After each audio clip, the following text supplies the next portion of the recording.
കർത്താവിൻ്റെ തിരുനാമം വാഴ്ത്തപ്പെടുമാറാകട്ടെ. വന്നുയർന്ന എല്ലാ സഹോദരീ സഹോദരന്മാർക്കും വന്ദനമറിയിക്കുന്നു. ഈ പകൽ സമയത്തെ തിരക്കുകൾക്ക് ശേഷം ദൈവസന്നിധാനത്തിൽ കടന്നു വന്ന നിങ്ങളെല്ലാവരെയും ഓർത്ത് ഞാൻ ദൈവത്തിന് നന്ദി കരേറ്റുന്നു. ഈ രാത്രിയിൽ തുടർന്ന് കർത്താവിൻ്റെ വചനം നമുക്ക് ധ്യാനിക്കാം. യാക്കോബിൻ്റെ ലേഖനം അതിൻ്റെ 1-ാം അധ്യായം 26 മുതൽ 2-ാം അധ്യായത്തിലെ ചില വാക്യങ്ങളുടെ താഴോട്ട് 5 വരെയുള്ള വാക്യങ്ങൾ നമുക്ക് ഒന്ന് വായിക്കുകയും അല്പസമയം ദൈവവചനം നമുക്ക് തുടർന്ന് ധ്യാനിക്കുകയും ചെയ്യാം. യാക്കോബിൻ്റെ ലേഖനം 1-ാമത്തെ അധ്യായം 26 മുതൽ 2-ാം അധ്യായം 5 വരെയുള്ള വാക്യങ്ങൾ.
മതിയാകും.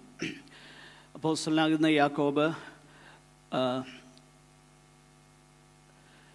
യഥാർത്ഥ വിശ്വാസം എന്ത് എന്നുള്ളത്, അല്ലെങ്കിൽ സേവിങ് ഫെയ്ത്ത്, രക്ഷയ്ക്കായിട്ടുള്ള വിശ്വാസം, how does it look like, യഥാർത്ഥത്തിലുള്ളതാകുന്ന ആ വീണ്ടും ജനന അനുഭവം പ്രാപിച്ച ആ വിശ്വാസം അതെങ്ങനെയാണ് നമുക്ക് തിരിച്ചറിയുവാൻ കഴിയുന്നത് എന്നുള്ള കാര്യം, അല്ലെങ്കിൽ അതിൻ്റെ എവിഡൻസസ് എന്താണെന്ന് നമ്മെ പഠിപ്പിക്കുകയും അതേസമയം തന്നെ അത് നമുക്ക് ദൈവത്തിൻ്റെ പരിശുദ്ധാത്മാവ് വ്യക്തമാക്കി തരുമ്പോൾ നമ്മെ തന്നെ ഒന്ന് വിലയിരുത്തുവാനും നിശ്ചയമായിട്ടും നമ്മിൽ കർത്താവിൻ്റെ കൃപയാൽ അവിടുത്തെ വചനത്താൽ നമ്മിൽ വീണ്ടും ജനന അനുഭവം പ്രാപിച്ചിരിക്കുന്നുവെങ്കിൽ അത് ആ ചെറിയ അളവിൽ നമ്മിൽ പാകപ്പെട്ടിരിക്കുന്നു എങ്കിലും അതിനായി നമ്മൾ ആഗ്രഹിക്കുകയും അതിനുവേണ്ടി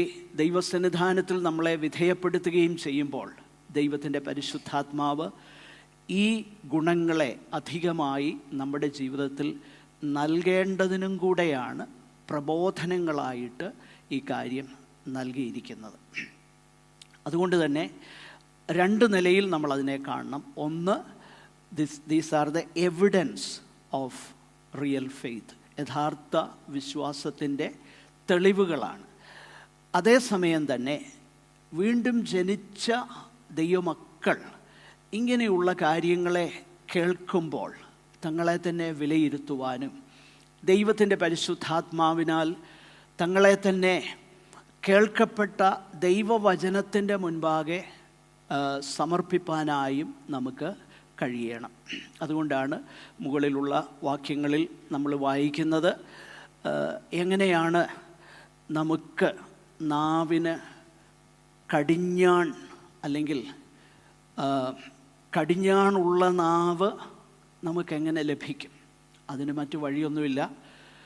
ദൈവവചനത്തിൻ്റെ മുൻപാകെ, അല്ലെങ്കിൽ നമ്മുടെ ആത്മാക്കളെ രക്ഷിപ്പാൻ ശക്തിയുള്ളതും ഉൾനട്ടതുമായ വചനം സൗമ്യതയോടെ കൈക്കൊള്ളുമ്പോൾ അത് നമ്മിൽ ക്രമേണ ദൈവത്തിൻ്റെ പരിശുദ്ധാത്മാവ് അത് നമ്മിൽ ആ ഫലം കായ്ക്കുന്നു എന്നുള്ളത് നമ്മൾ മനസ്സിലാക്കണം. കഴിഞ്ഞ ദിവസങ്ങളിൽ വിശേഷാൽ 3 കാര്യങ്ങളാണ് പ്രധാനമായിട്ട് നമ്മൾ കണ്ടത്. നമ്മൾ 26 മുതലുള്ള വാക്യങ്ങൾ ഞാൻ 2-ാമത്തെ അധ്യായം കൂടെ ചേർത്ത് വായിച്ചതിൻ്റെ ഉദ്ദേശം നമ്മെ സംബന്ധിച്ചിടത്തോളമാണ് ഈ ചാപ്റ്റർ ഡിവിഷനും വേഴ്സസും ഉള്ളത്. വാക്യങ്ങളും ചാപ്റ്ററുകളുമായിട്ട് വേദപുസ്തകം നമ്മുടെ സൗകര്യത്തിന് വേണ്ടി ദൈവവചനം അത് ക്രോഡീകരിച്ചതിൻ്റെ ശേഷം അതൊരുമിച്ച് അത് ആ ക്യാനോൻ കംപ്ലീറ്റ് ആയ ശേഷം അനേക വർഷങ്ങൾക്ക് ശേഷമാണ് ഈ വാക്യങ്ങളും അല്ലെങ്കിൽ ചാപ്റ്റർ ഡിവിഷൻസും ഒക്കെ വന്നത്. അതുകൊണ്ട് തന്നെ ഇത് നീളമുള്ള അല്ലെ ദൈർഘ്യമുള്ള ഒരു ലേഖനമാണ്. നമ്മുടെ സൗകര്യത്തിന് വേണ്ടി മാത്രമാണ് അധ്യായങ്ങളും വാക്യങ്ങളും ഉള്ളത് എന്ന് നമ്മൾ മനസ്സിലാക്കണം. അപ്പോൾ യാക്കോബ് he gets more or he becomes intensely practical as he writes. യാക്കോബ് ഇതെഴുതും തോറും വളരെ പ്രായോഗികമാകുന്ന കാര്യങ്ങൾ യാക്കോബ് പറയുന്നത് നമ്മൾക്ക് കാണാനായിട്ട് കഴിയും. യഥാർത്ഥത്തിലുള്ള ആ ഭക്തി എന്താണെന്ന്, അല്ലെങ്കിൽ യഥാർത്ഥത്തിലുള്ള ഭക്തിയുടെ 3 ലക്ഷണങ്ങൾ, അവ മാത്രമല്ല മറ്റനേക ലക്ഷണങ്ങളുണ്ട്. അതിൽ 3 യാക്കോബ് അവിടെ പറയുന്നു. 1 കടിഞ്ഞാണുള്ള നാവാണ്. 2 കരുണയുള്ളതാകുന്ന ഒരു ഹൃദയമാണ്. A controlled tongue and A compassionate heart. 3 നമ്മൾ വായിക്കുന്നു ലോകത്താൽ അവോയ്ഡിങ് വേൾഡിനെസ്, അല്ലെങ്കിൽ വിശുദ്ധിയുള്ള, നമ്മൾ ഈ ലോകത്തിൽ ജീവിക്കുമ്പോൾ തന്നെ ലോകത്തിൻ്റെ കളങ്കം പറ്റാതെ നമ്മെ തന്നെ സൂക്ഷിപ്പാൻ കഴിയുന്നതുമാണ് യഥാർത്ഥത്തിലുള്ള ഭക്തി. അല്ലെങ്കിൽ ആ 3 ലക്ഷണങ്ങൾ ആണ് യാക്കോബ് തുടർന്ന് വിശദീകരിക്കാൻ പോകുന്നത്. അപ്പോൾ സേവിങ് ഫെയ്ത്തിൻ്റെ തെളിവുകൾ ഈ 3 മാത്രമല്ല. ഇത്രയും നമ്മൾ മനസ്സിലാക്കുക, യാക്കോബ് തുടർന്ന് പറയാൻ പോകുന്നത് ഈ 3 കാര്യങ്ങളാണ്. സോ ആദ്യമേ താനത് പറയുന്നു. സേവിങ് ഫെയ്ത്ത് അല്ലെങ്കിൽ യഥാർത്ഥത്തിലുള്ള ട്രൂ ഗോഡ്ലിനെസ് എന്ന് പറയുന്നത് ഈ 3 കാര്യങ്ങൾ നിശ്ചയമായിട്ടും അവിടെ ഉണ്ടായിരിക്കും. A controlled tongue, compassionate heart and A clean life. ഈ 3 കാര്യങ്ങൾ നിശ്ചയമായിട്ടുണ്ടാകും. തുടർന്നുള്ള അധ്യായങ്ങളിൽ യാക്കോബ് ഇത് വിശദീകരിക്കാനായിട്ട് പോവുകയാണ്. 2-ാമത്തെ അധ്യായം നമ്മൾ ശ്രദ്ധിച്ച് നോക്കിക്കഴിഞ്ഞാൽ James talks about a compassionate heart. 2-ാമത്തെ അധ്യായം മുഴുവൻ ആ കരുണയുള്ള, അല്ലെങ്കിൽ മറ്റുള്ളവരോട് അവരുടെ ദുഃഖങ്ങളിൽ, അവരുടെ പ്രയാസങ്ങളിൽ അവരെ കരുണയോടെ അവരുടെ കാര്യങ്ങളിൽ ഇൻവോൾവ് ആകുന്ന ആ കാര്യത്തെക്കുറിച്ചാണ് 2-ാമത്തെ അധ്യായം മുഴുവൻ പറയുന്നത്. 3-ാമത്തെ അധ്യായത്തിലേക്ക് വരുമ്പോൾ യാക്കോബ് ആ കടിഞ്ഞാണുള്ള നാവിനെക്കുറിച്ച് വിശദമായിട്ട് പറയുന്നുണ്ട്. That is so important. കടിഞ്ഞാണുള്ള നാവ്, അത് വളരെ ഇമ്പോർട്ടൻ്റ് ആണ്. അവിടെ വരുമ്പോൾ നമ്മൾ അധികമായിട്ട് ആ കാര്യത്തെക്കുറിച്ച് ചിന്തിക്കുന്നതാണ്.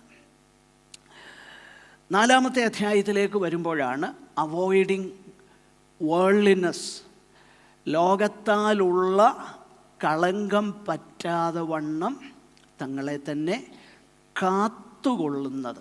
How to keep from being defiled by the filthiness around us. നമ്മുടെ ചുറ്റുമുള്ളതാകുന്ന അശുദ്ധിയിൽ നിന്ന് how can we keep ourselves holy? നമുക്ക് നമ്മെ തന്നെ വിശുദ്ധിയോടെ എങ്ങനെ കാത്തുകൊള്ളുവാൻ കഴിയും? ഈ കാര്യങ്ങളാണ് തുടർന്ന് യാക്കോബ് പറയാനായിട്ട് പോകുന്നത്. അതുകൊണ്ടാണ് ഞാൻ സൂചിപ്പിച്ചത്, ട്രൂ ഫെയ്ത്തിൻ്റെ ഈ 3 ലക്ഷണങ്ങൾ മാത്രമല്ല, ഈ 3 ലക്ഷണങ്ങളെക്കുറിച്ച് യാക്കോബ് അന്ന് ആ വിശുദ്ധന്മാർക്ക് എഴുതിയപ്പോൾ അവിടെ റെലവൻ്റായിട്ടുള്ള, അവിടെ പ്രസക്തമായിട്ടുള്ള കാര്യങ്ങളെയാണ് യാക്കോബ് പ്രതിപാദിക്കുന്നത്. ആകട്ടെ, ഞാൻ 3-ാമത്തെ കാര്യം അവോയ്ഡിങ് വേൾഡ്ലിനെസ് എന്നുള്ളത് അധികം വിശദീകരിച്ചില്ല. ദൈവം അനുവദിച്ചാൽ നമ്മൾ അടുത്ത ഭാഗങ്ങളിലേക്ക് വരുമ്പോൾ നമ്മൾ അധികമായിട്ട് ആ കാര്യങ്ങളെക്കുറിച്ച് ചിന്തിക്കുന്നത് കൊണ്ട് തൽക്കാലം മുൻപോട്ട് കടന്നു പോകാനായിട്ട് ഞാൻ താല്പര്യപ്പെടുകയാണ്. ഇവിടെ ഈ തുടർന്നുള്ളതാകുന്ന വേദഭാഗത്ത് യാക്കോബ് പറയുന്നതാകുന്ന വിഷയമെന്നുള്ളത് ഫെയ്ത്ത് ആൻഡ് ഫേവറിറ്റിസം, അല്ലെങ്കിൽ if somebody claims to believe in the Lord for salvation, and if there is favoritism, James says, these two are completely incompatible. അതായത് വിശ്വാസവും മുഖപക്ഷവും രണ്ടും പൊരുത്തപ്പെടുന്നതല്ല. It doesn't go hand in hand. ഇതൊരുമിച്ച് പോവുകയില്ല. അല്ലെങ്കിൽ ഇത് തമ്മിൽ പൊരുത്തപ്പെട്ടു പോവുകയില്ല. Either there is saving faith or there is favouritism or partiality. In other words, faith and favoritism.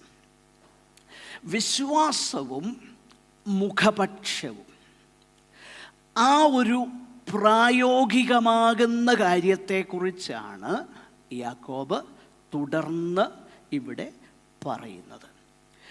അവിടെ നമ്മൾ ശ്രദ്ധിച്ച് നോക്കിക്കഴിഞ്ഞാൽ യാക്കോബ് ആദ്യം 1-ാമത്തെ വാക്യത്തിൽ ആ കാര്യം പറഞ്ഞിട്ട് 2-3 വാക്യങ്ങളിൽ അതിനെ ഒന്ന് ഇലിസ്ട്രേറ്റ് ചെയ്യുകയാണ്.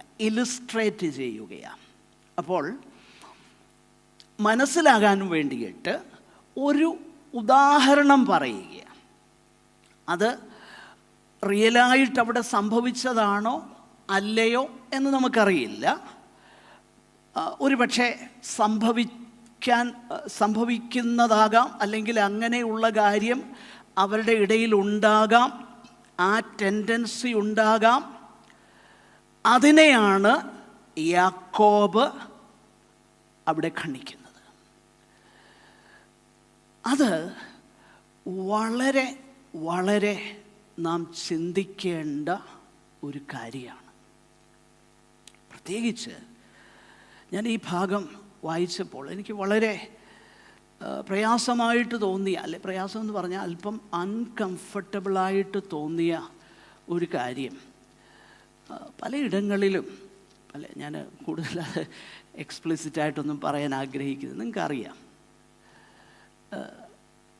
there are places in our big conventions, if you pay them enough, you will have a chair on the stage. It is clearly favoritism, അല്ലേ? നാം ഒരു എമൗണ്ട് കൊടുത്താൽ നമുക്കെന്തോ കിട്ടുമെന്നറിയോ? സ്റ്റേജിൽ കസേരയും കിട്ടും, പിന്നെ 10 മിനിറ്റ് പ്രസംഗിക്കാനും കിട്ടും. എന്തൊരു അപ്പം നമ്മൾ ചോദിക്കും, അതൊക്കെ അല്ലേ, പിന്നെ ഇതിനൊക്കെ ഫണ്ട് എവിടുന്ന് ഉപദേശിച്ചെന്ന് ചോദിക്കും. പക്ഷെങ്കിൽ ഫണ്ടില്ലാതിരുന്നൊരു കാലം ഉണ്ടായിരുന്നല്ലോ, ഇല്ലേ?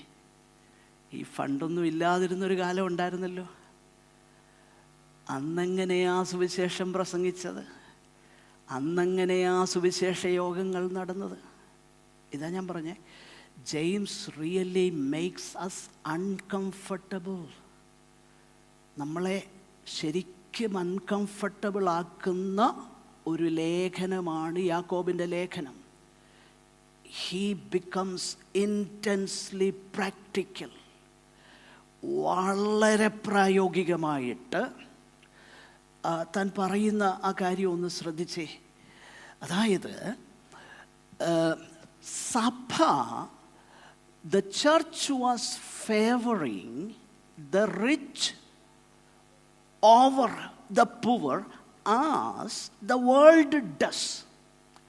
ലോകം ചെയ്യുന്നതുപോലെ സഭ എന്ത് ചെയ്യുക? അല്ലെങ്കിൽ ലോകം ചെയ്യുന്ന കാര്യം സഭ ചെയ്യുക.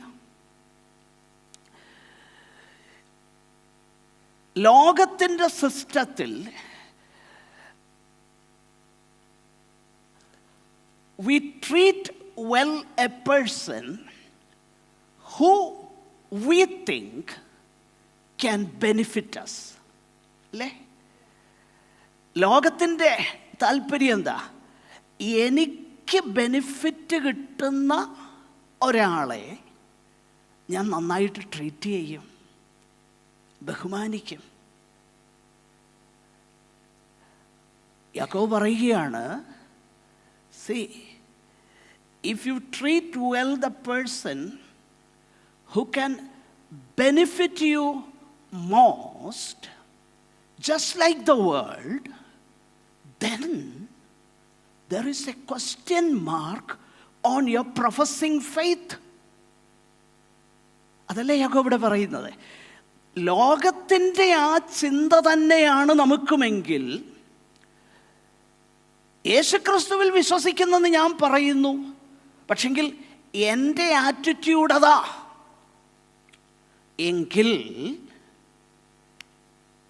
ലോകവും ഞാനുമായിട്ട് വലിയ വ്യത്യാസമൊന്നുമില്ല.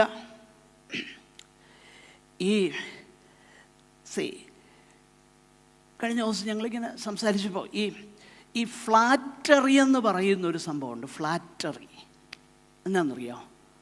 മുഖസ്തുതി. സത്യത്തിൽ എന്താ മുഖസ്തുതി എന്നുള്ളത് നമ്മൾ മനസ്സിലാക്കണം. അത് അവിടെ ഒരു കൃത്യമാകുന്ന കാര്യം നമ്മൾ മനസ്സിലാക്കേണ്ടത്, മുഖസ്തുതി ഞാൻ ഉപയോഗിക്കുമ്പോൾ എൻ്റെ ഇൻറ്റൻഷൻ, ഈ കാര്യത്തെക്കുറിച്ചൊക്കെ നമ്മൾ പിന്നീട് ചിന്തിക്കും കേട്ടോ, എങ്കിലും അതിൻ്റെ ഒരു ഫോർട്ടേസിയം പറയുക, ഒരു എന്താ പറയുന്ന ഒരു ആപ്പറ്റൈസർ പോലെ പറയുക. ഞാൻ മുഖസ്തുതി പറയുമ്പോൾ സത്യത്തിൽ എൻ്റെ താല്പര്യത്തിന് വേണ്ടിയിട്ടാണ് ഞാൻ മുഖസ്തുതി ഉപയോഗിക്കുന്നത്. പ്രത്യേകിച്ച് പോൾ തെസ്സലോനിക്കർക്ക് പറയുന്നത് എന്നറിയോ? ഞങ്ങൾ നിങ്ങളുടെ ഇടയിൽ വന്നപ്പോൾ ദ്രവ്യാഗ്രഹത്തിൻ്റെ ഉപായമോ മുഖസ്തുതിയോ ഞങ്ങൾ പ്രയോഗിച്ചില്ലെന്ന്. എന്ന് പറഞ്ഞാൽ ദൈവവചനം വളരെ വ്യക്തമാക്കുന്നുണ്ട്. ഞാൻ മുഖസ്തുതി പറയുമ്പോൾ എൻ്റെ ബെനിഫിറ്റാണ് എൻ്റെ മനസ്സിലിരിക്കുന്നത്. അപ്പം അത് തമ്മിൽ മുഖസ്തുതി പറയുന്നതും അപ്രീഷിയേറ്റ് ചെയ്യുന്നതും തമ്മിലുള്ളൊരു ഫൈൻ ലൈനുണ്ട്. ഒരാളെ ഒന്ന് അപ്രീഷിയേറ്റ് ചെയ്യുന്നതുണ്ടല്ലോ, നമ്മളെപ്പോഴും ആ വ്യക്തിയുടെ എൻകറേജ്മെൻറ്റ് മനസ്സിൽ വെച്ചുകൊണ്ടായിരിക്കണം. ഇത് തമ്മിലുള്ള വ്യത്യാസം. അപ്പോൾ നമുക്ക് പലപ്പോഴും നമുക്കുള്ളൊരു പ്രശ്നം എന്നാണെന്നറിയാമോ? അപ്രീഷിയേറ്റ് ചെയ്യേണ്ടടുത്ത് നമ്മൾ ചെയ്യത്തുമില്ല, എന്നാൽ അനാവശ്യമായിട്ട് എല്ലാവരുടെയും കാര്യമല്ല പറയുന്നത്, ഒരു പക്ഷേ പലരും അല്ലെ ചിലരെങ്കിലും മുഖസ്തുതി പറയും.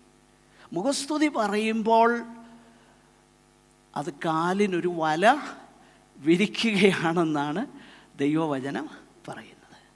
എന്നാൽ ഒന്ന് അപ്രീഷിയേറ്റ് ചെയ്യുമ്പോൾ സത്യത്തിൽ ഒന്ന് എന്താ പറയുന്നത്, ഒന്ന് എൻകറേജ് ചെയ്യുവാൻ, മറ്റൊരു വ്യക്തിയെ ആ വ്യക്തിയുടെ ഗുണമാണ് നമ്മൾ നോക്കുന്നത്, നമ്മുടെ ഗുണമല്ല. നമുക്ക് പ്രത്യേകിച്ച് അങ്ങനെ പറയുന്നതിൽ നമുക്ക് വേറെ ഇൻറ്റൻഷൻ ഉണ്ടെങ്കിൽ അത് മുഖസ്തുതിയാണ്. മനസ്സിലാകുന്നുണ്ടോ? ഞാൻ ഒരാളെ അപ്രീഷിയേറ്റ് ചെയ്യുമ്പോൾ അതെൻ്റെ താല്പര്യം മുൻനിർത്തിയാണ് ഞാൻ പറയുന്നതെങ്കിൽ അതിൻ്റെ പേരാണ് മുഖസ്തുതി. എന്നാൽ മറ്റൊരാളെ ഞാൻ അപ്രീഷിയേറ്റ് ചെയ്യുമ്പോൾ ആ ആളിൻ്റെ ഗുണത്തിന് വേണ്ടി ഞാൻ പറയുന്നെങ്കിൽ അത് മുഖസ്തുതിയല്ല. എനിവേ, അത് അല്ല ഞാനിപ്പോൾ പറയാനായിട്ട് ഉദ്ദേശിച്ച കാര്യം. ഞാൻ പറയാൻ ഉദ്ദേശിക്കുന്ന വിഷയം തുടർന്ന് നമ്മൾ ആ ഭാഗം ഒന്ന് ശ്രദ്ധിക്കണം. അതിൻ്റെ ഇടയ്ക്ക് അപ്പോൾ ഇത് പറഞ്ഞ കൂട്ടത്തിൽ ഒരു കാര്യം കൂടെ ഞാനൊന്ന് പറഞ്ഞു പോകാനായിട്ട് താല്പര്യപ്പെടുക. പിന്നീട് ദൈവം അനുവദിച്ചാൽ നമ്മൾ ആ ഭാഗം കാണും. നമ്മൾ പലപ്പോഴും എന്താ പറയുന്നത്, കഴിഞ്ഞ ദിവസവും ഞങ്ങൾ ആ കാര്യത്തെക്കുറിച്ച് സംസാരിച്ചു. ഈ പാപങ്ങളെ പല തരത്തിൽ നമ്മൾ പെടുത്തിയിട്ടുണ്ട്. മോശമായ പാപങ്ങളുണ്ട്, വളരെ മോശമായിട്ടുള്ള കൊള്ളരുതാത്ത പാപങ്ങളുണ്ട്. എന്നാൽ ആദരണീയമായ പാപങ്ങളുണ്ട്. അതറിയോ? ആദരണീയമായ പാപങ്ങൾ, റെസ്പെക്റ്റബിൾ സിൻസ് ഉണ്ട്. ഒരു ഉദാഹരണം പറയാം. റെസ്പെക്റ്റബിൾ സിൻസ് ചിലർ ഊറ്റം കൊള്ളുന്നത് കണ്ടിട്ടുണ്ട്. എന്താണെന്നറിയാമോ? എൻ്റെ വല്യപ്പന് മൂക്കിൻ്റെ തുമ്പത്തായിരുന്നു കോപം, എൻ്റെ അപ്പന് മൂക്കിൻ്റെ ഈച്ച വന്നിരുന്ന വെട്ടുമായിരുന്നു വാളെടുത്ത് എന്നൊക്കെയാണ് ചിലർ പറയുന്നത്. എനിക്കും അതല്പമുണ്ട്. നമ്മൾ ചിന്തിക്കുന്നതന്നെ ഇറ്റ് ഈസ് അതിൻ്റെ പേരാണ് റെസ്പെക്റ്റബിൾ സിൻസ്, ആദരിക്കപ്പെടുന്ന പാപങ്ങൾ. പക്ഷേ അത് ഭയങ്കര ദോഷകരമാകുന്നൊരു കാര്യമാണ്. ഞാനീ പറഞ്ഞു വരുന്നത് ഇങ്ങനെയുള്ള വളരെ പ്രായോഗികമാകുന്ന കാര്യങ്ങളെക്കുറിച്ചാണ് യാക്കോബ് വിരൽ ചൂണ്ടുന്നത്. അതിലേക്കാണ് യാക്കോബ് വിരൽ ചൂണ്ടുന്നത്. നമുക്ക് വളരെ പെട്ടെന്ന് നമുക്ക് ഈ കാര്യം ഒന്ന് ചിന്തിക്കാം. നമ്മൾ സത്യത്തിൽ ഈ എല്ലാ ജനറേഷനിലും എല്ലാ കാലഘട്ടത്തിലും ഇതുണ്ടായിരുന്നു. 1-ാം നൂറ്റാണ്ടിലും ഈ പ്രശ്നം ഉണ്ടായിരുന്നു. അതുകൊണ്ടാണ് യാക്കോബ് ഈ കാര്യം എഴുതുന്നത് തന്നെ. ഇതെല്ലാം നമ്മുടെ ഫോളൻനെസ്സിൻ്റെ, it is ingrained in our fallen nature. നമ്മുടെ വീണുപോയതാകുന്ന ഈ നേച്ചറിൽ അതങ്ങനെ ഉള്ളടക്കം ചെയ്തിരിക്കുകയാണ്.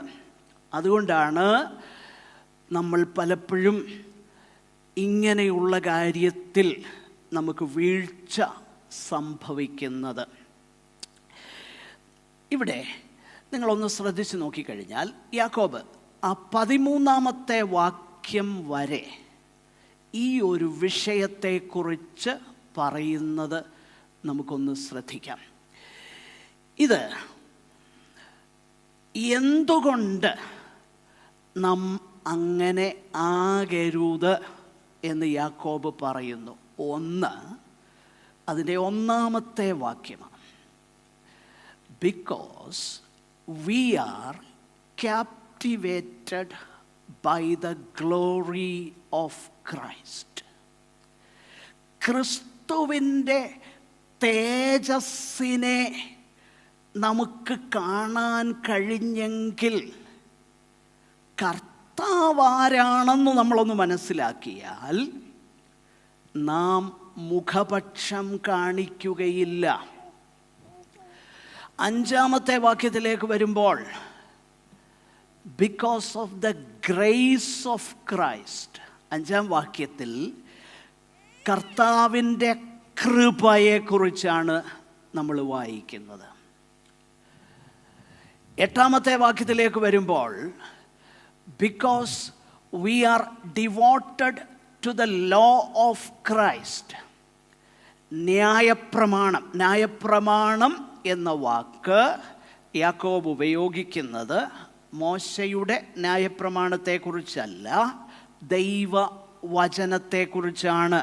നമ്മൾ നേരത്തെ ശ്രദ്ധിച്ച കാര്യമാണ്, രാജകീയ ന്യായപ്രമാണം. അടുത്തതായിട്ട് 12-ാമത്തെ വാക്യത്തിലേക്ക് വരുമ്പോൾ because of the judgement of Christ, ന്യായവിധിയെ മുൻനിർത്തി. 13-ാമത്തെ വാക്യത്തിലേക്ക് വരുമ്പോൾ we are a reflection of the mercy of Christ, കർത്താവിൻ്റെ കരുണയുടെ ഒരു റിഫ്ലക്ഷനാണ് നാം. ആകട്ടെ, നമുക്ക് വളരെ പെട്ടെന്ന് ചില കാര്യങ്ങൾ ഇവിടെ നിന്ന് ശ്രദ്ധിക്കാം. പ്രിയപ്പെട്ടവരെ, ഈ തുടർച്ചയായിട്ട് ദൈവവചനം പഠിക്കുന്നത് കൊണ്ടുള്ള ഒരു ഗുണം എന്നാണെന്നറിയാമോ? അല്ലെങ്കിൽ ഈ ഭാഗം വല്ലതും ഇന്ന് വരെ നമ്മൾ കേട്ടിട്ടുണ്ടോ? കഴിഞ്ഞ ആഴ്ച ദൈവം എന്നെ സന്തോഷിപ്പിച്ചൊരു വാക്യഭാഗമാണെന്ന് പറഞ്ഞ് ഇതുവരെ നമ്മൾ കേട്ടിട്ടുണ്ടോ? അല്ലെ, ഇന്ന് ഞാൻ പ്രസംഗിക്കാൻ പോകുന്നത് ഈ ഭാഗത്ത് നിന്നാണ്. ഞാൻ കേട്ടിട്ടില്ല. നിങ്ങൾ കേട്ടിട്ടുണ്ടായിരിക്കാം, എനിക്കറിയില്ല. ഞാൻ കേട്ടിട്ടില്ല. അപ്പോൾ ദൈവവചനം ക്രമമായി നമ്മൾ പഠിച്ചാൽ ഉള്ള ഒരു ഗുണം, ദൈവത്തിൻ്റെ ആ മുഴുവൻ ആലോചനയും നമുക്ക് ലഭിക്കുമെന്നുള്ളതാണ്. The whole council of God, ദൈവത്തിൻ്റെ മുഴുവൻ ആലോചനയും. അതാണ് പോൾ പറയുന്നത്, ഞാൻ ഒന്നും മറച്ചു വെക്കാതെ ദൈവത്തിൻ്റെ മുഴുവൻ ആലോചനയും നിങ്ങൾക്ക് അറിയിച്ചു തന്നു. നമുക്ക് പലപ്പോഴും നമുക്കിഷ്ടമുള്ള, നമുക്ക് സന്തോഷം നൽകുന്ന ചില കാര്യങ്ങൾ കേൾക്കാനാണ് നമുക്ക് പലപ്പോഴും താല്പര്യം. എന്നാൽ ദൈവത്തിൻ്റെ വചനം നാം മനസ്സിലാക്കണം, നമ്മളെ ഡിസ്കംഫോർട്ട് ലെവലിലേക്ക്, അല്ലെങ്കിൽ നമ്മളെ അൺകംഫർട്ടബിൾ ആക്കുന്ന വചനങ്ങൾ നമ്മൾ പ്രത്യേകം ശ്രദ്ധിക്കണം. കാരണം ദൈവത്തിൻ്റെ പരിശുദ്ധാത്മാവ് നമ്മോട് സംസാരിക്കുന്നു എന്ന് നമ്മൾ തിരിച്ചറിയണം. കാരണം പൊതുവെ പറഞ്ഞു കഴിഞ്ഞാൽ എന്നെപ്പോലെയുള്ള ഉപദേശിമാർക്ക് ഈ ഭാഗമൊന്നും എടുത്ത് പറയാൻ, ഈ ഒരു സാധാരണ ഇപ്പം നമ്മുടെ, ഞാനിപ്പോൾ അത് പ്രസംഗവേദിയിലും കേട്ടു, അതുകൊണ്ട് അവരുടെ വാക്ക് ഞാൻ എടുക്കുക, ഇങ്ങനെയുള്ളതൊന്നും പറഞ്ഞാൽ ഒരു ഗുമ്മില്ല. എന്താ പറയുന്നത്, അതൊരു പുതിയ വാക്കാണ്, അത് എന്താണെന്ന് എനിക്കറിയത്തില്ല. അവർ പറഞ്ഞേ ഞാനങ്ങ് പറഞ്ഞതേ ഉള്ളൂ, അർത്ഥം ചോദിച്ചാൽ എനിക്കറിയില്ല കേട്ടോ. അതുകൊണ്ട് സത്യത്തിൽ ദൈവവചനം നമ്മൾ അത് നമുക്ക് വേണ്ടി തന്നേക്കുന്നതാണെന്ന് നമ്മൾ തിരിച്ചറിയുമ്പോൾ നമ്മളിങ്ങനെയുള്ള കാര്യം ശ്രദ്ധിക്കണം. നമുക്ക് വളരെ പെട്ടെന്ന് ആ കാര്യം ഒന്ന് ശ്രദ്ധിക്കാം. ഇവിടെ സഹോദരന്മാരെ, തേജസ്സുള്ളവനായി നമ്മുടെ കർത്താവായ യേശുക്രിസ്തുവിൽ വിശ്വസിക്കുന്ന നിങ്ങൾ മുഖപക്ഷം കാണിക്കരുത്. അപ്പോൾ തേജസ്സുള്ളവനാകുന്ന യേശുക്രിസ്തുവിൽ വിശ്വസിക്കുന്നു എന്നവകാശപ്പെടുന്ന ഒരു വ്യക്തിക്ക് ഫേവറിറ്റിസം അവന് കഴിയുന്നതല്ല എന്നാണ് യാക്കോബ് ഇവിടെ പറയുന്നത്. എന്ന് പറഞ്ഞാൽ യഥാർത്ഥത്തിലുള്ള, if there is favoritism among us, it is inconsistent with the faith in our Lord Jesus Christ.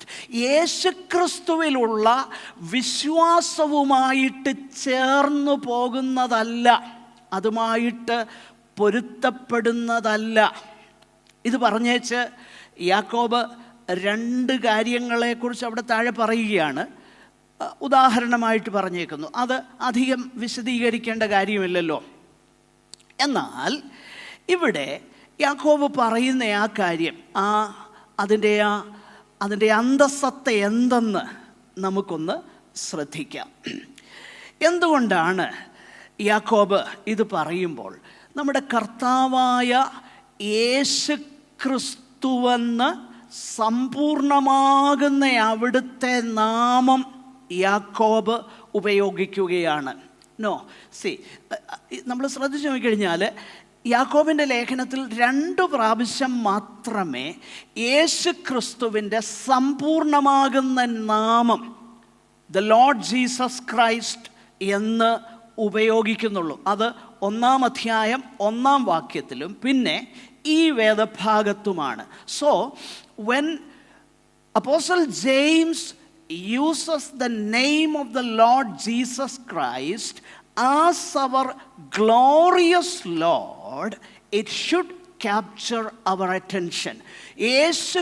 തേജസ്സുള്ള യേശുക്രിസ്തു എന്നുള്ളതാകുന്ന ആ പദം അല്ലെങ്കിൽ ആ ടൈറ്റിൽ, ആ നാമം യാക്കോബ് ഉപയോഗിക്കുന്നത് കൊണ്ട് നിശ്ചയമായിട്ടും എന്തുകൊണ്ടാണ് യാക്കോബ് ഇവിടെ ഈ കാര്യം പറയുന്നത്? അപ്പോൾ നിങ്ങൾ പക്ഷപാതം കാണിക്കരുത്, അല്ലെ മുഖപക്ഷം കാണിക്കരുത് എന്ന് പറയുമ്പോൾ യാക്കോബ് ആദ്യം ഫോക്കസ് ചെയ്യുന്നത് യേശു കർത്താവിൻ്റെ തേജസ്സിനെയാണ് ഫോക്കസ് ചെയ്യുന്നത്.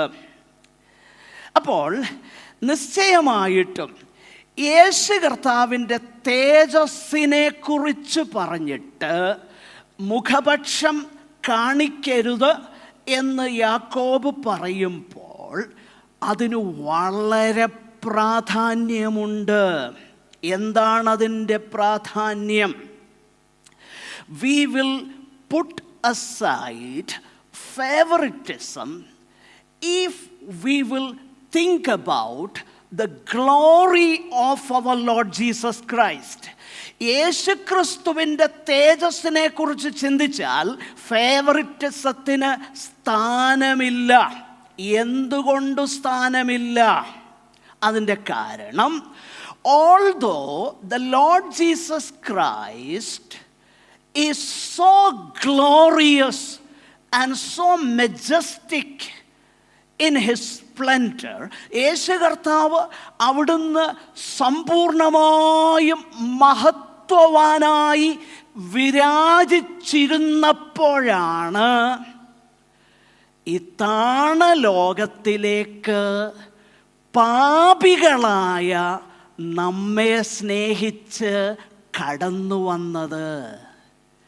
അതുകൊണ്ടാണ് യാക്കോബ് ആ കാര്യം പറയുന്നത്.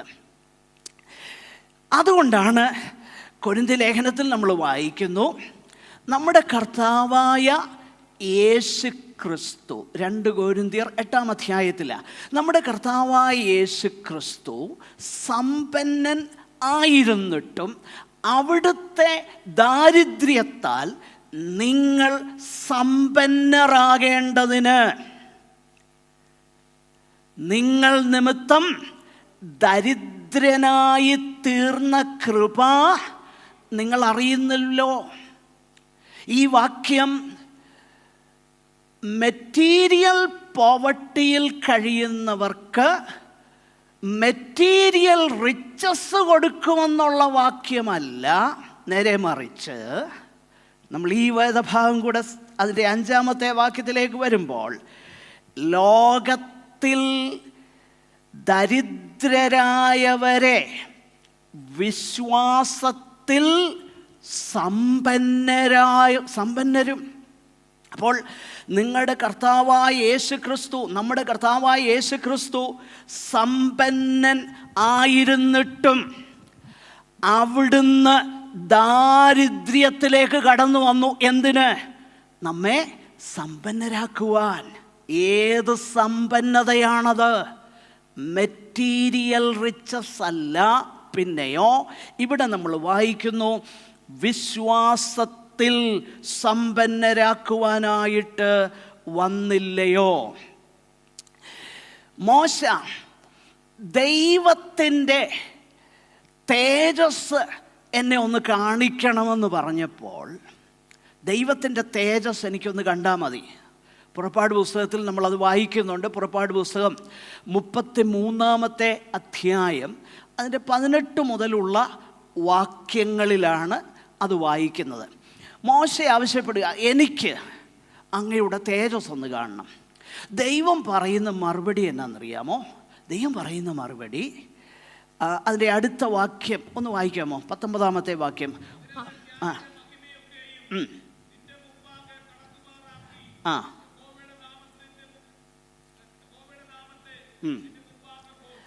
യഹോവയുടെ നാമത്തെ നിന്റെ മുൻപാകെ ഘോഷിക്കും. വായിച്ചോളൂ.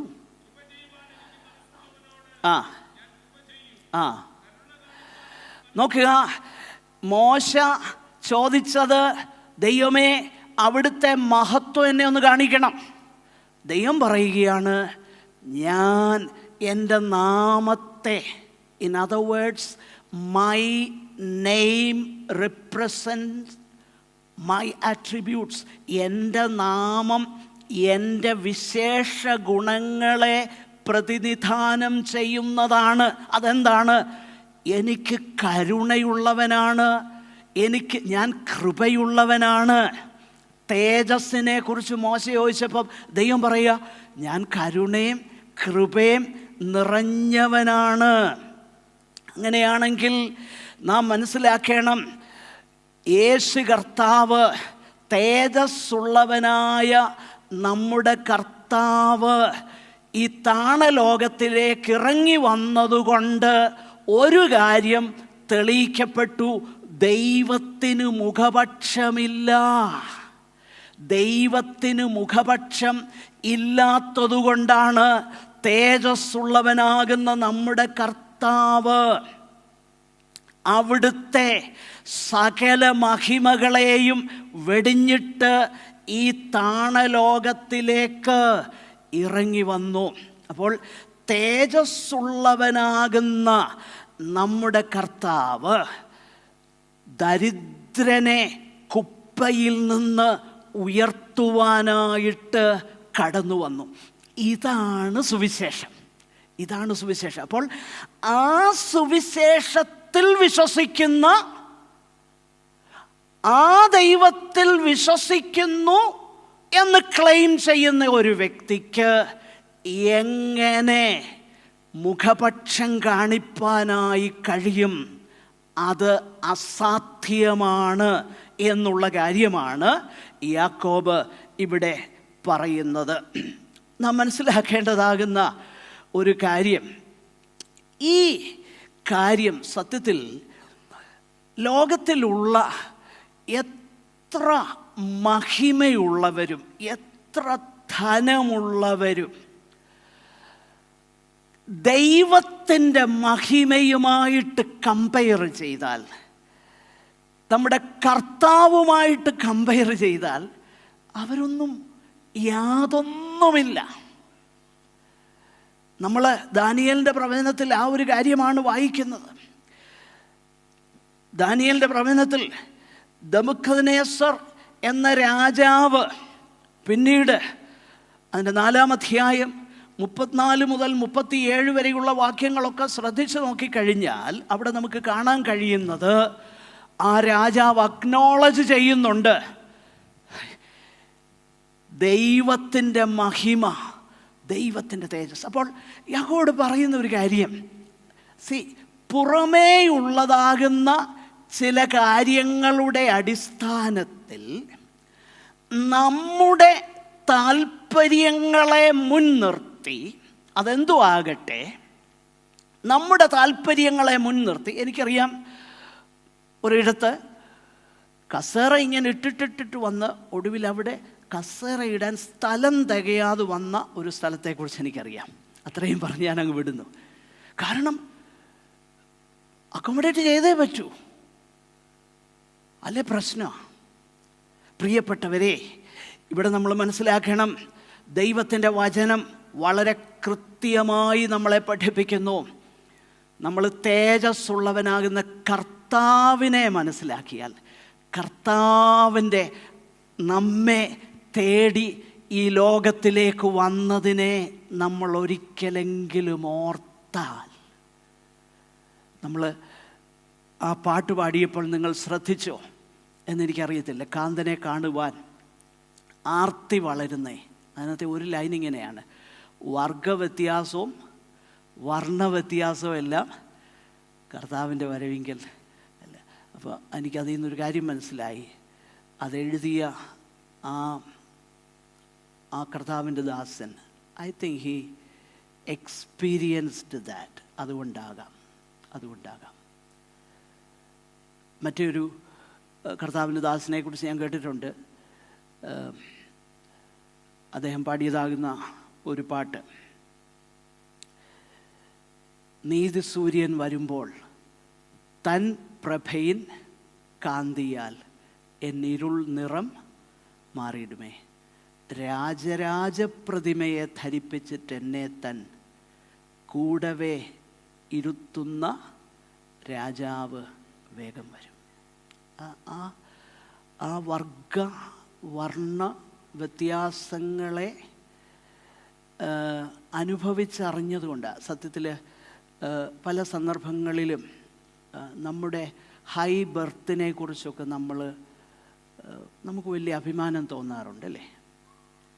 പക്ഷെങ്കിൽ സത്യത്തിൽ നമ്മൾ മനസ്സിലാക്കേണ്ട ഒരു കാര്യം, നമ്മളൊരു സ്ഥലത്ത് ജനിച്ചത് നമ്മുടെ പ്രത്യേക ഗുണം കൊണ്ടല്ല, മറ്റൊരുവൻ ഒരിടത്ത് ജനിച്ചത് അവൻ്റെ ദോഷം കൊണ്ടുമല്ല. നമ്മുടെ കർത്താവിൻ്റെ ആ തേജസ്സിനെ നമ്മൾ ഓർത്താൽ, കർത്താവിൻ്റെ ആ തേജസ്സുള്ള കർത്താവിനെ നമ്മൾ ഒരിക്കലെങ്കിലും ധ്യാനിച്ചാൽ, ആ കർത്താവ് നമ്മെ തേടി ഈ താണലോകത്തിലേക്ക് വന്നു എന്ന് നമ്മൾ തിരിച്ചറിയുമ്പോൾ നമുക്ക് അത് ഉള്ളിൽ അനുഭവിച്ചറിയുന്ന ആ ട്രൂ ഫെയ്ത്തുള്ള ഒരു വ്യക്തിക്ക് പാർഷ്യാലിറ്റി, മുഖപക്ഷം അവന് കാണിക്കാനൊക്കെയില്ല. യാക്കോബ് അതാ പറയുന്നത്. ശ്രദ്ധിച്ചേ. രണ്ടാമത്തെ വിഷയം, അതിൻ്റെ 4-ാം വാക്യത്തിൽ തനിങ്ങനെ പറയുക, നിങ്ങൾ ഉള്ളിൽ പ്രമാണമില്ലാതെ ന്യായരഹിതമായി വിധിക്കുന്നവരായില്ലയോ എന്ന് പറഞ്ഞാൽ, അവിടെ ഒരു കാര്യം വളരെ വ്യക്തമായിട്ട് യാക്കോബ് ആ ഇല്ലുസ്ട്രേഷനിൽ പറഞ്ഞു. കാരണം അവിടെ ആ ഫേവറിറ്റിസം ഉണ്ടാകുന്ന ആ കാര്യം പുറമേയുള്ളതാകുന്ന ചില കാര്യങ്ങളെ നോക്കിയിട്ടാണ് അവരവിടെ മുഖപക്ഷം കാണിച്ചത്. യാക്കോബ് പറയുന്ന ആ ഇല്ലുസ്ട്രേഷൻ ശ്രദ്ധിച്ചേ. 3-4 വാക്യങ്ങളിൽ പുറമേ ഉള്ളതാകുന്ന ആ കാര്യങ്ങളെ നോക്കിയിട്ടാണ് അവരവിടെ മുഖപക്ഷം കാണിച്ചത്. No, they were simply considering the outward appearances. That is why they were showing favoritism. James says, when you do that, അത് നിങ്ങൾ അങ്ങനെ ചെയ്യുമ്പോൾ അവിടെ എന്താ സംഭവിക്കുന്നത്? You become judges with evil thoughts. നമ്മൾ ജഡ്ജസ് ആകുകയാണ്. കാരണം നമ്മുടെ ജഡ്ജ്മെൻ്റ് എല്ലാം നിൽക്കുന്നത് പുറമേ ഉള്ളതാകുന്ന കാര്യങ്ങളിലാണ്. യാക്കോബ് പറയുക, അങ്ങനെ ന്യായരഹിതമായി നിങ്ങൾ വിധിക്കുന്നവരാകുന്നില്ലയോ? ഇപ്പം 2 കാര്യങ്ങൾ യാക്കോബ് പറയുക. ഒന്ന്, if you are gripped with the glory of Christ, you cannot show favoritism, because നമ്മുടെ കർത്താവ് അവിടുത്തെ മഹിമയെല്ലാം സെറ്റ് അസൈഡ് ചെയ്തിട്ട് ഈ താണലോകത്തിലേക്ക് ഒരു ഫേവറിറ്റിസവും ഇല്ലാതെ ഏറ്റവും കുഴഞ്ഞ ചേറ്റിൽ താണുകൊണ്ടിരുന്ന പാപികളെ രക്ഷിപ്പാൻ കർത്താവ് വന്നില്ലയോ? 2, പുറമേ ഉള്ളത് മാത്രമാണ് നാം കാണുന്നത്. അതുകൊണ്ട് ന്യായരഹിതമാകുന്ന വിധിയല്ലയോ അത്? അതുകൊണ്ടാണ് ശമൂവേലിൻ്റെ പുസ്തകത്തിൽ നമ്മൾ വായിക്കുന്നത്, യഹോവയോ ഹൃദയങ്ങളെ നോക്കുന്നു. കർത്താവ് ഹൃദയങ്ങളെ നോക്കുന്നു. So when we pass judgement, seeing externally, പുറമേ കണ്ടിട്ട് നാം ജഡ്ജ്മെൻറ്റ് പാസ്സാക്കിയ ന്യായരഹിതമായിട്ട് വിധിക്കുന്നില്ലയോ? 5-ാമത്തെ വാക്യത്തിലേക്ക് വരുമ്പോൾ അതുകൂടെ പറഞ്ഞ് ഞാൻ അവസാനിപ്പിക്കാം. പ്രിയ സഹോദരന്മാരെ, കേൾപ്പീൻ, ദൈവം ലോകത്തിൽ ദരിദ്രരായവരെ വിശ്വാസത്തിൽ സമ്പന്നരും. അപ്പോൾ James is explaining why such favouritism is wrong. 5-ാമത്തെ വാക്യം മുകളിൽ 2 മുതൽ 2, 3, 4 വാക്യങ്ങളിൽ ഒരു ഉദാഹരണം പറഞ്ഞിട്ട് യാക്കോബ് അത് പറഞ്ഞെങ്കിൽ, 5-ാം വാക്യത്തിലേക്ക് വരുമ്പോൾ ദൈവത്തിൻ്റെ കൃപയെക്കുറിച്ച് യാക്കോബ് അവിടെ പറയുകയാണ്. നമുക്ക് അങ്ങനെയുള്ളതാകുന്ന ഫേവറിറ്റിസം ഉണ്ടെങ്കിൽ, യാക്കോബ് പറയുന്നു, it contradicts God's own attitude towards people. When we have partiality, we have favoritism, James says, it contradicts God's attitude. അതിൻ്റെ കാരണം എന്നാ? ഈ കാര്യം യാക്കോബ് അവിടെ പറയുമ്പോൾ ഒരു കാര്യം വളരെ ശ്രദ്ധേയമായിട്ട് നമ്മൾ മനസ്സിലാക്കണം. ദൈവത്തിൻ്റെ ചോയ്സ്, ദൈവത്തിൻ്റെ തെരഞ്ഞെടുപ്പ്. പ്രിയ സഹോദരന്മാരെ, കേൾപ്പീൻ. ദൈവം ലോകത്തിൽ ദരിദ്രരായവരെ വിശ്വാസത്തിൽ സമ്പന്നരും തന്നെ സ്നേഹിക്കുന്നവർക്ക് വാഗ്ദത്തം ചെയ്ത രാജ്യത്തിൻ്റെ അവകാശികളുമാകേണ്ടതിന് തെരഞ്ഞെടുത്തില്ലയോ? അപ്പോൾ ഗോഡ്സ് ചോയ്സ്, ദൈവം തെരഞ്ഞെടുത്തു. എന്തെങ്കിലും കണ്ടിട്ടാണോ? അല്ല. ഇവിടെയാണ് ദൈവത്തിൻ്റെ തെരഞ്ഞെടുപ്പിനെ കുറിച്ച്. അവിടെ യാക്കോബ് അതിനെ ഡിഫെൻഡ് ചെയ്യാനൊന്നും നിൽക്കുന്നില്ല. പലരും പറയുന്നത് ഞാൻ കേട്ടിട്ടുണ്ട്. ഇവിടെ നമ്മൾ എന്ത് ചെയ്യും, നമ്മൾ വിശ്വസിക്കുമോ ഇല്ലയോ എന്ന് നോക്കിയിട്ടാണ് ദൈവം. അങ്ങനൊന്നുമല്ല. അങ്ങനെയാണേ ദാറ്റ് ഡിപ്പെൻഡ്സ് ഓൺ മീ. എന്നിലാണ് ഡിപ്പെൻഡ് ചെയ്യുന്നത്. കാരണം ഞാൻ കൊള്ളാവുന്നവനായതുകൊണ്ട് ദൈവം എന്ത് ചെയ്തു? എന്നെ തിരഞ്ഞെടുത്തെന്ന് വരുന്നു. എന്നാൽ ഇപ്പം അങ്ങനെയല്ല. വേദപുസ്തകം അങ്ങനെയല്ല പഠിപ്പിക്കുന്നത്. വേദപുസ്തകം പഠിപ്പിക്കുന്നത് അങ്ങനെ നമ്മൾ കൊള്ളരുതാത്തവരായിരുന്നപ്പോഴാണ് ദൈവം നമ്മളെ എന്ത് ചെയ്തത്? തിരഞ്ഞെടുത്തത്. ദൈവം നമ്മെ സ്നേഹിച്ചില്ലയോ? അതുമാത്രമല്ല, തന്നെ സ്നേഹിക്കുന്നവർക്ക് വാഗ്ദത്തം ചെയ്ത രാജ്യത്തിൻ്റെ അവകാശികളുമാകേണ്ടതിന് തെരഞ്ഞെടുത്തില്ലയോ? നമ്മുടെ യാതൊരു ക്വാളിഫിക്കേഷൻസിൻ്റെയും അടിസ്ഥാനത്തിലല്ല ദൈവം നമ്മെ തിരഞ്ഞെടുക്കുമ്പോൾ. It is not like God chooses the poor because he is poor, or God chooses the rich because he is rich. No, അതുകൊണ്ടല്ല. ഒരു വ്യക്തി ധനികനായതുകൊണ്ടോ ദരിദ്രനായതുകൊണ്ടോ തിരഞ്ഞെടുത്തു എന്നുള്ളതല്ല. നേരെ മറിച്ച് റോമാലേഖനം 9:15-16 വാക്യങ്ങളിൽ നമ്മൾ വായിക്കുന്നത് പോലെ, എനിക്ക് കരുണ തോന്നണം എന്നുള്ളവനോട് കരുണ തോന്നുകയും എനിക്ക് കനിവ് തോന്നണം എന്നുള്ളവനോട് കനിവ് തോന്നുകയും ചെയ്യും എന്ന് അവൻ മോശയോട് അരുളി ചെയ്യുന്നു. അതുകൊണ്ട് ഇച്ഛിക്കുന്നവനാലുമല്ല ഓടുന്നവനാലുമല്ല കരുണ തോന്നുന്ന ദൈവത്താൽ അത്രേ സകലവും സാധിക്കുന്നത്. അപ്പോൾ ദൈവത്തിൻ്റെ മഹാകരുണ നമ്മുടെ ഓരോരുത്തരുടെയും ജീവിതത്തിൽ ദൈവം അത് കാണിച്ചതിനെ നമ്മൾ ധ്യാനിച്ചാൽ അത് നമ്മിൽ നിന്ന് മാറിപ്പോകുമെന്നാണ് യാക്കോബ് ഇവിടെ പറഞ്ഞു വരുന്നത്. എത്ര പ്രാക്ടിക്കലല്ലേ, എത്ര പ്രായോഗികമാണ്. യാക്കോബ് ആ പ്രായോഗിക ജീവിതത്തെ ബന്ധപ്പെടുത്തുന്നത് ഏറ്റവും പ്രാധാന്യമുള്ള ഉപദേശങ്ങൾ പറഞ്ഞുകൊണ്ടാണ്. അപ്പോൾ ഉപദേശങ്ങളുടെ പ്രായോഗിക തലമാണ് നമ്മളിവിടെ കാണുന്നത്. തേജസ്സുള്ളവനാകുന്ന നമ്മുടെ കർത്താവായ യേശു ക്രിസ്തുവിൽ വിശ്വസിക്കുന്ന നമുക്കെങ്ങനെ മുഖപക്ഷം കാണിപ്പാൻ കഴിയും? 1. 2, 5-ാമത്തെ വാക്യത്തിലേക്ക് വരുമ്പോൾ, ദരിദ്രരായവരെ വിശ്വാസത്തിൽ സമ്പന്നരാകേണ്ടതിന് ദൈവം എന്ത് ചെയ്തു? അവരെ തിരഞ്ഞെടുത്തില്ലയോ? അവിടെ ഒരു കാര്യം കൂടെ നമ്മൾ മനസ്സിലാക്കണം. പൗലോസ് അപ്പോസ്തലനും ഇതേ കാര്യം പറയുന്നുണ്ട്.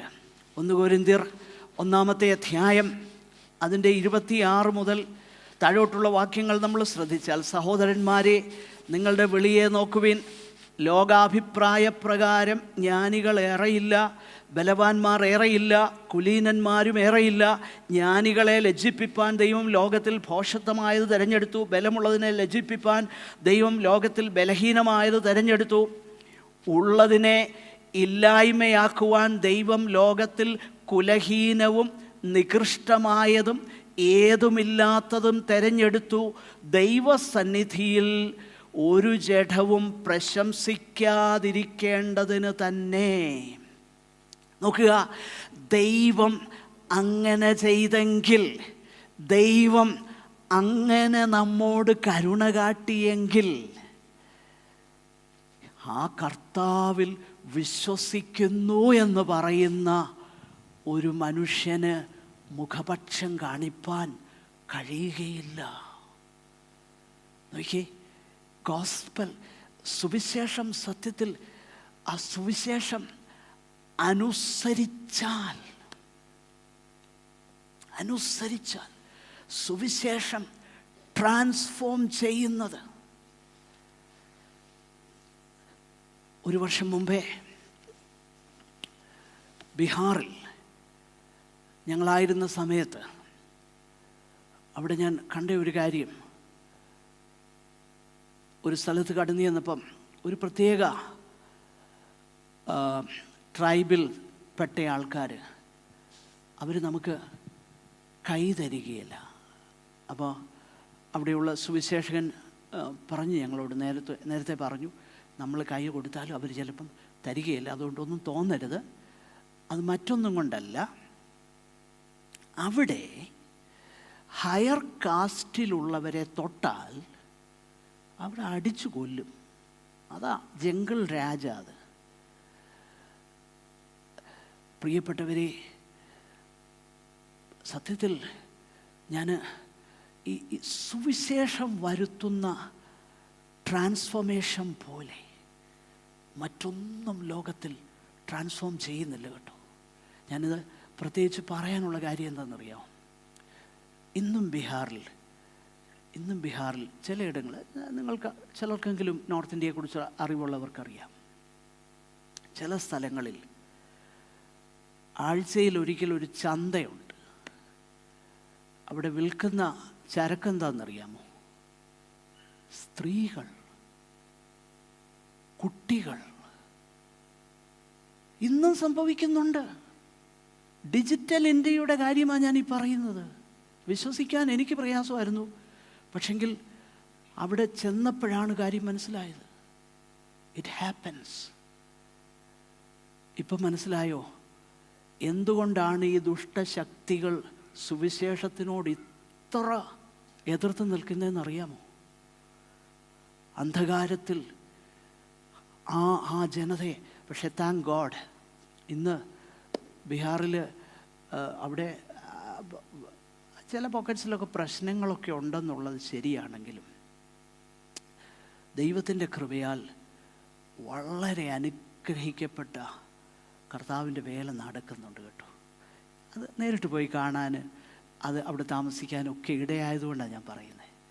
ദൈവം അങ്ങനെ കടന്നു വരുന്നത്. അവിടെ ഒരുമിച്ച് ഡിഫറെൻറ്റ് ട്രൈബ്സ്, ഞാൻ പറയാൻ വന്നത്, അങ്ങനെ ആയിരുന്ന ഒരിടത്ത് വി കുഡ് സീ പല ട്രൈബ്സിലുള്ളവർ ഒരുമിച്ചിരുന്ന് ഭക്ഷണം കഴിക്കുന്നു. Gospel, only gospel transforms. സുവിശേഷം മാത്രമേ ട്രാൻസ്ഫോം ചെയ്യുന്നുള്ളൂ. അതുകൊണ്ട് ഞാൻ പറയാൻ വരുന്നതിൻ്റെ ഒരു കാര്യം കൂടെ ഉണ്ട്.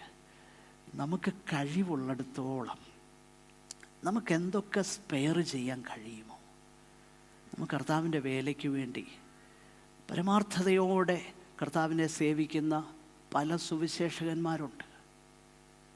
V should do that. കർത്താവിൻ്റെ വേലയ്ക്ക് വേണ്ടി നമുക്ക് എന്തെല്ലാം ചെയ്യാൻ കഴിയുമോ നമ്മളത് നിശ്ചയമായിട്ടും ചെയ്യണം. കാരണം ഗോസ്പൽ ചേഞ്ചസ്, സുവിശേഷം വ്യത്യാസം വരുത്തുന്നുണ്ട്. സുവിശേഷത്തിന് മാത്രമേ പറ്റുള്ളൂ. നമ്മുടെ ദേശം തന്നെ നമ്മളൊന്ന് ചിന്തിച്ച് നോക്കിയാൽ സുവിശേഷം വരുത്തിയ വ്യത്യാസമല്ലാതെ എന്ത് വ്യത്യാസം അവകാശപ്പെടാനുള്ളത്? ഇതാ യാക്കോബ് പറയുന്നത്. ക്രിസ്ത്യാനിറ്റി ഈസ് സോ പ്രാക്ടിക്കൽ, വളരെ പ്രായോഗികമാണ്. സുവിശേഷം പോലെ പവർഫുള്ളായിട്ട് ഒന്നുമില്ല. അതാണ് യാക്കോബ് പറയുന്നത്. നമ്മളോട് ദൈവത്തിൻ്റെ പരിശുദ്ധാത്മാവ് പറയുക, leave aside all those things, think about the Lord and his grace. നമ്മുടെ കർത്താവിൻ്റെ തേജസ്സിനെയും അവിടുത്തെ കൃപയെയും കുറിച്ചൊന്ന് ധ്യാനിക്കുക. ലീവ് അസൈഡ് ഓൾ ദോസ് കൊച്ചു കൊച്ചു പരിഭവങ്ങളും കൊച്ചു കൊച്ചു എന്താ പറയുന്നത് സൗന്ദര്യപ്പിണക്കങ്ങളും ഒക്കെ പോകട്ടെ. Think about our glorious Lord. Hallelujah. നമ്മുടെ തേജസ്സുള്ള കർത്താവിനെ ഒന്ന് ധ്യാനിക്ക്, അവിടുത്തെ കൃപയെ ഒന്നോർക്ക്. ദൈവം ഈ വചനങ്ങളാൽ നമ്മെ അനുഗ്രഹിക്കട്ടെ. നമുക്ക് വീണ്ടും പ്രാർത്ഥിക്കാം. സഹോദരന്മാരിലൊരാൾക്ക് ദയവായി പ്രാർത്ഥിച്ച് അവസാനിപ്പിക്കാം.